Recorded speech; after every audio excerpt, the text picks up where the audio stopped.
Hey guys, it's Alik from NatureWithAlik over here. We are continuing with our containers, so just doing a little bit improvement to the containers. So basically we're lowering it down another probably like a foot from 5 feet 3 inches to 4.6, yeah, less than a foot. So basically it will help us to grow faster the plant. So right now it's as you can see, it's probably exactly 5 feet tall, and the goal is to prevent from the containers falling down. Even though those existing one, we're going to be installing the support stocks, you know, completely nail it down to the soil to prevent from falling down from the Santa Ana wind. As you can see, this is completely open field. It's so hard wind blowing here, and very, very dangerous for our containers. Make sure they're not going to fall down. So the next step, we're going to be lowering down completely. We're chopping from the post right now. We're reinforcing like we're already doing. This is like a version 5 for over 6 years that we've been doing the trellises. So we, as I told you, we're installing this hypotenuse, the blocks over here to support. We apply the plastic sleeve right now. So you can see we put the concrete block on the bottom.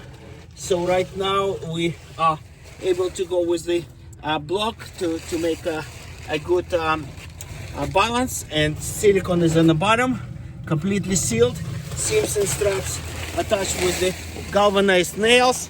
And right now we're filling up with the soil mix. We're doing our custom mix of the soil, and basically we'll fill up with the halfway water. Then we're going to be continue to install more Enigma plants that have been growing in my greenhouse, that getting extra plants because so much high demand of Enigma cuttings and Enigma plants and fruit, that I would like to put additional plants to my orchards. So basically that's the goal over here. So for you guys, it's a good example, what does the trellises should look to prevent, because during our move we had so many shaking and damaging of the, not so many, I would say probably 2 or 3 that really cracked and tilt over the plants. But definitely would like to make support. Besides that, we started to do this 2 years ago. We put this extra nylon straps on the frame, which helps from 4 sides. We attach it to the bottom. You can see, guys, one of the videos that we did, how to strap your frame and prevent from the whole trellises tipping over and breaking your plants. So that's very simple solution, just to have the good 1/4-inch nylon rope, and you can just hold all 4 sides with drilling down to the plastic container or wood container that you have. It will make much better support. We're still going to use it even here, even though we have the concrete block and plastic strap, but the old one, we're still going to strap it here and make a good, nice alignment of the trellises. So as you can see, they grow very fast. Those containers probably 1,000 pounds at least weight. Was very hard to relocate. Amazing manpower and the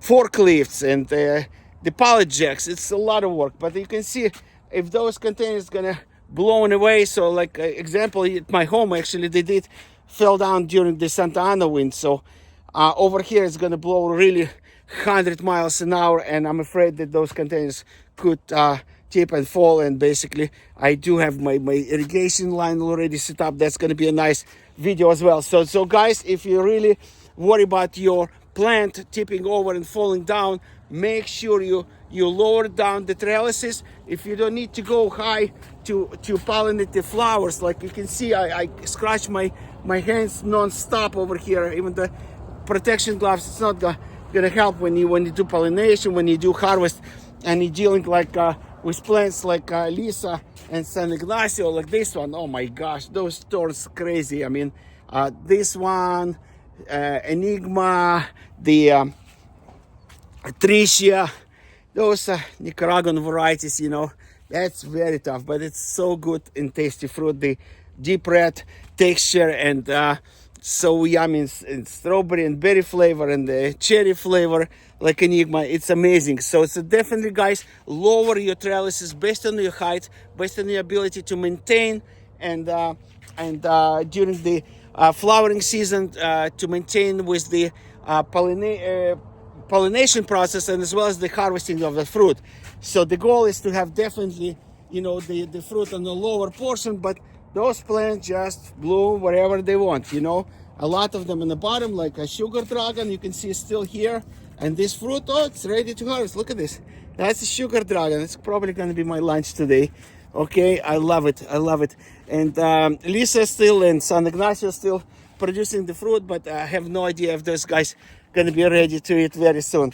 So that's the goal, okay? So I'm going to go back again. Make sure you guys like and subscribe to my channel. Very, very important. So many details, important details that we're sharing with our experience, because we have hundreds and hundreds of containers and plants, and definitely it's not easy points. So make sure, when you build, 45 support and good mix of the soil and silicone. Whatever you put, the 4x4 plastic sleeve around your post, make sure you seal at the bottom, seal it on the top with the waterproof silicone, and you're gonna be really successful with your project. We already have power tools, thanks God.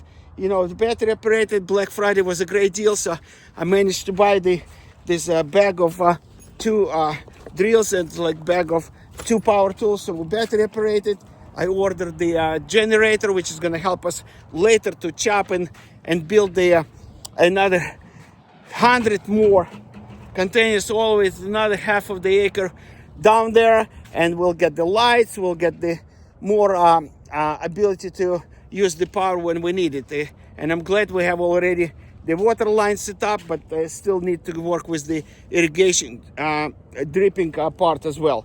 Okay, here we go. Wish you all the best, guys. Have a great weekend and stay in touch. So that's the height of my new trellises, and I'm expecting another 1.5 feet of the branches go and create the umbrella style, and basically majority of the fruit is going to be on my level to harvest and to maintain those plants. Okay, wish you all the best. Put your comments and let us know if that's a correct way, or you guys trying to offer much better deals on this one. It's always people reading those comments, and that's the goal that we're always getting for the better solution in our small dragon fruit industry, but so many people love it.